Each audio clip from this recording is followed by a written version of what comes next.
Big pass வந்து contestants எல்லாத்தையுமே living ஹாலில் உட்கார வச்சு நியூ இயர்க்கு உங்களோட ரெசல்யூஷன்ஸ் என்ன அப்படின்னு எல்லாத்துட்டையுமே கேட்டு அதுக்கு பிக் பாஸ் வந்து லாஸ்ட்டாக பிக் பாஸ் கமெண்ட் அடிக்கிறார். எல்லாருமே ரெசல்யூஷன் சொன்னோன்னுமே ஒவ்வொருத்தரும் ரெசல்யூஷன் சொல்லி முடிக்கிறப்போ பிக் பாஸ் வந்து ஒரு கீ பாயிண்ட் மாதிரி ஒரு கமெண்ட் மாதிரி ஒன்று சொல்கிறார். இப்படி இருக்கலாம் அப்படி இருக்கலாம் அது மாதிரி ஒரு கீ பாயிண்ட்டை கமெண்ட்ஸ் மாதிரி அடிக்கிறாரு. காமெடியாக அது மாதிரி தான், யாருமே சீரியஸாக எடுத்துக்கிற மாதிரி எதுவுமே இது பண்ண காமெடியாக சொல்கிறாரு. அதுக்கப்புறம் எல்லாருமே சொல்லி முடிச்சதுக்கப்புறம் விஷ் பண்ணிடுறாங்க. எல்லாருமே விஷ் பண்ணிட்டு எல்லாருமே கண்டஸ்டன்ட்ஸ் மாற்றி விஷ் பண்ணிக்கிறாங்க.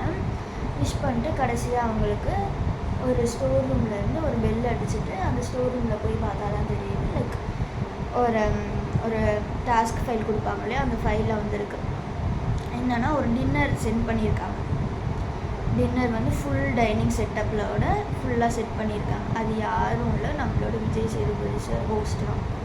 ஓகேவா, ஃபுல்லாக சென்ட் பண்ணியிருக்காரு அவர். நம்ம கண்டஸ்டன்ஸ் எல்லாமே தேங்க்ஸ் சொல்லிவிட்டு வெளியே போய் பார்க்குறோம். ஃபுல் ஷாக்கு, ஃபுல் டைனிங்கோடு இருக்குது. ஓகேவா, full dining foods dining night dinner அனுப்பிச்சிக்கிட்டு இருக்காரு அவர். ஃபுல்லாக எல்லாத்துக்குமே தேங்க்ஸ் சொல்லிட்டு அவ்வளோ சூப்பராக இருக்குது டெக்கரேஷன்ஸ் எல்லாமே. அவர் எல்லா கண்டஸ்டன்ஸுமே அவருக்கு விஷ் பண்ணிவிட்டு அதுக்கப்புறம் தேங்க்ஸ் சொல்லிட்டு எல்லாருமே ஸ்டார்ட் பண்ணுறாங்க. ஜாலியாக என்ஜாய் பண்ணிவிட்டு சாங்ஸ் எல்லாமே போட்டு அது மாதிரி தான் ஸ்டார்ட் பண்ணி ஜாலியாக என்ஜாய் பண்ணிவிட்டு ஃபுல்லாக சாப்பிட்டு முடிச்சுட்டு அவங்களோட ஒர்க் பார்த்துட்ருக்காங்க. அவ்வளோதான் மக்கள், இன்றைக்கி நைட் இது தான் நடந்தது. அப்போ நாளைக்கு காலையில் என்ன நடக்குது